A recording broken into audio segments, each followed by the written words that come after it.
Hey people, here we have a 360 Ferrari. Came in with a slip-in clutch, and using our diagnosis we were able to determine that the clutch is pretty much 80% worn. At that point the car doesn't even run, it doesn't even move. So we have to pull the transmission out. There it is on the floor.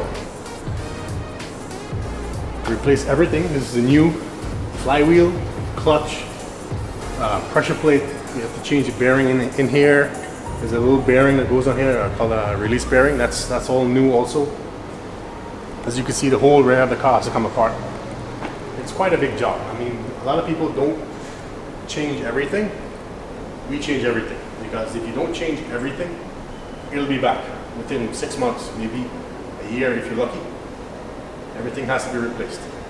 And not only replaced, you also have to have the factory tool to reset the clutch. Otherwise, the computer that controls the clutch is going to think the old clutch is still in there. And as soon as you start the car up, it's just going to wear away at the clutch like crazy. So you have to do that before you even start the car. It's mandatory.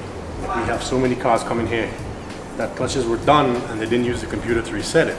And the clutch is done. Like the brand new clutch is worn out. You have to use the tool to reset it before you even start the car. And this is what we do. We use the factory tools. A lot of our guys are trained at the factory, trained from previous dealers that they worked at, and everyone's pretty much factory trained. So we try to do the right thing, the proper way. Don't take any shortcuts.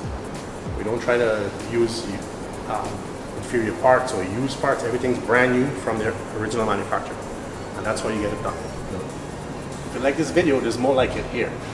Don't forget to subscribe here. I'll see you in the next one.